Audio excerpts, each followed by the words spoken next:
Tuesday, October 10th, 2017. Charlie, Hunter, Maisie, Peter, and Angela met up the first morning after the move in the elevator. Each of them had a bowl of their favorite cereal. The eldest of the Kelson kids, 17-year-old Charlie, was the one to operate the lever and foot pump the rest of the way down to the main floor.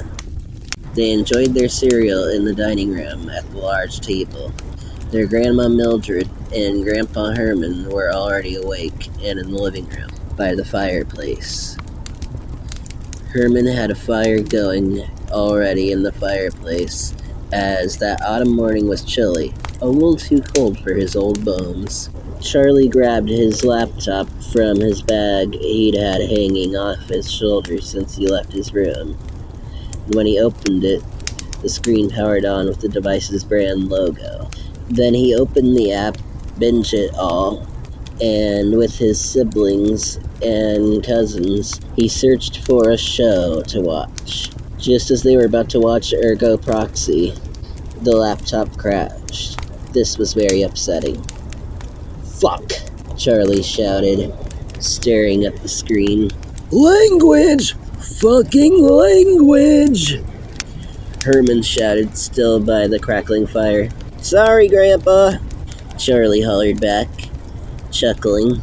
"Here's an idea that'll shit your pants. How about we explore the basement? None of us has been down there yet," Angela suggested, trying to be edgy, like the edgy 15-year-old she was.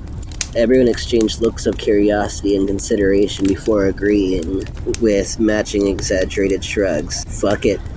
Let's find out what's going on down there," Charlie said with a smirk. As the five of them went back into the elevator, Angela worked the foot pump to go down to the basement. The basement was dark and cold. It smelled like onions and ass. Charlie was the first to wrinkle his nose at the odor.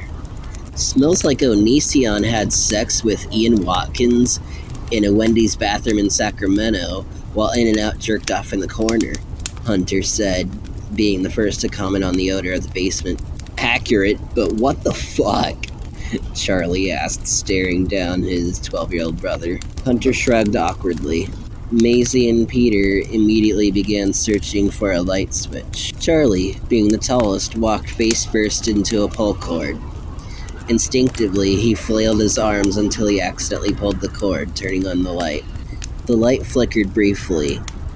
The room was cheddar cheese yellow, mold green-colored ceiling, and a concrete floor of muddy brown. In the exact center, there was a large black blanket laid on the floor, folded up.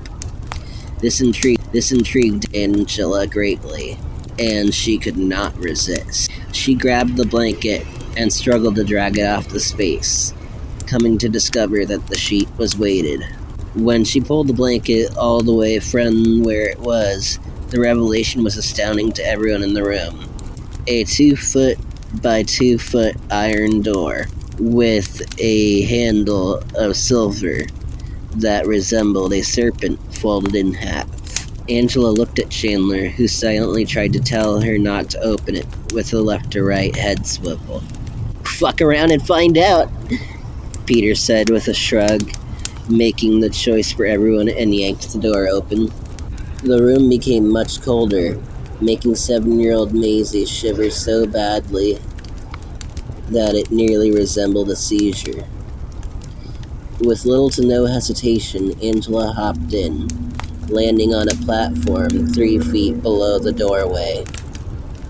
The sub-basement was dark, so Angela pulled out her smartphone and used the flashlight to look around.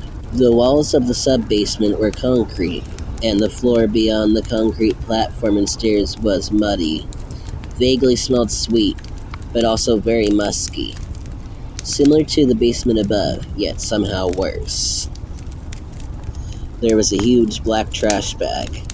Angela started towards the trash bag, her curiosity drawing her in. "Angie, what's down there?" Maisie asked, peering her head in, then gagging and sitting back up, covering her nose and mouth. Garbage bag, Angela said simply, trying not to breathe, now that she stood over the trash bag.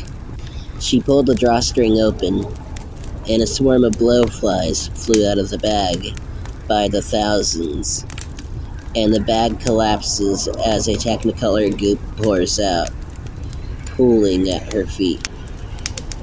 Angela turns her head and pukes. Everything melts into the mud.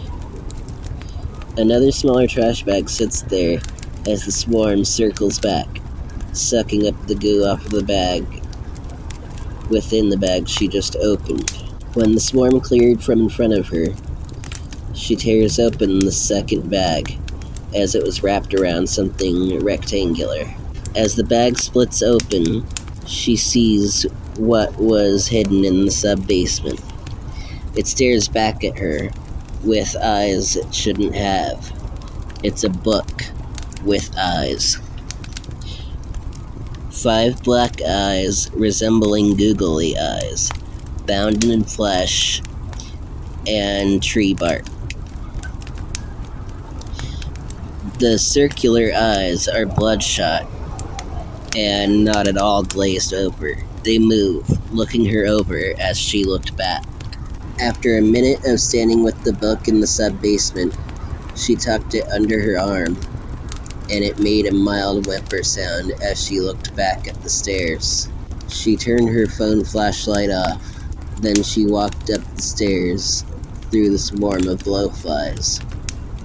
She raised her hands up out of the doorway of the floor, setting the book down as she popped her head and shoulders up out of the doorway.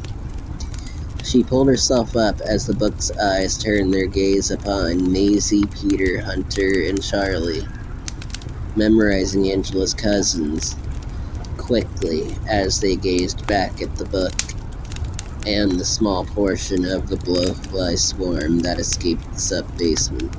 The rest of the day, after Angela took the strange book back up to her room without any of the adults seeing it, went like any other day at home. The one word of advice that Charlie gave Angela was only followed for that day. Please don't open that book. It's not normal, Charlie said, before going to his floor with his siblings, leaving Angela and Peter to go to their floors.